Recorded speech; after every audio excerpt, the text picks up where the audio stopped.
अन्ततः नेपाली काङ्ग्रेस निवर्तमान सभापति शेरबहादुर देउवा र पूर्व संस्थापन पक्षधर शीर्ष नेताहरूको पूर्वाग्रह र तुच्छ सोचको परिणाम नेपाली काङ्ग्रेस विभाजित भयो।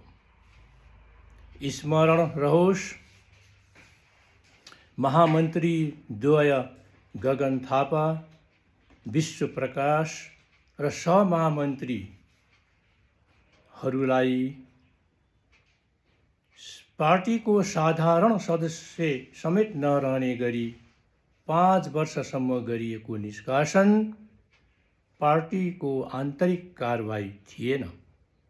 त्यो वास्तवमा विशेष महाधिवेशन पदको लागि, पार्टी फुटाउनको लागि होइन, पार्टीको प्रबलीकरण र एकताको लागि हो भन्दै बारम्बार भन्दै आइराख्नु भएको महामन्त्री द्वयमाथि पार्टी फुटाउन खोजेको मिथ्या आरोप लगाउँदै जरैदेखि उखेल्ने रणनीतिक कुचाल मात्र थियो।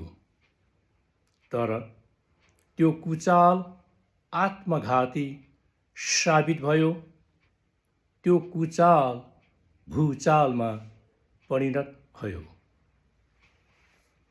विशेष महाधिवेशनमा 60% प्लस महाधिवेशन प्रतिनिधिहरूको उपस्थिति नै पहिलो चड्कन साबित भयो।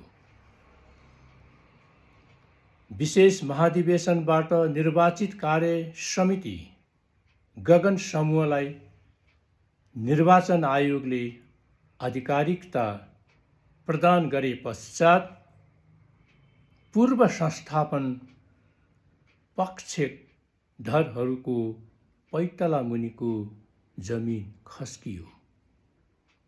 देउवा समूह अदालतमा जाने तयारी गरिरहेका छन् र आफ्नो पुरानो फाटेको ढोलक बजाइ नै रहेका छन्। ती श्रद्धेय शीर्ष नेताहरू प्रति मेरो अपिल छ,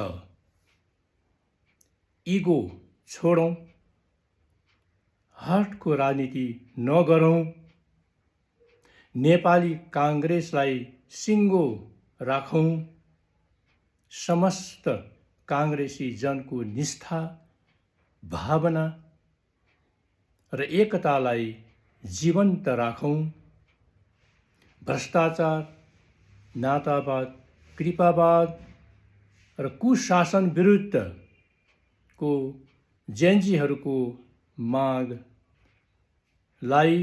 100% टुङ्गोमा पुर्याउन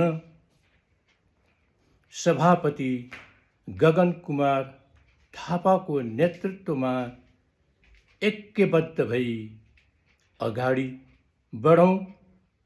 फागुन 21 को निर्वाचनबाट प्रतिनिधि सभामा नेपाली काङ्ग्रेसको बहुमत स्थापित गरौँ।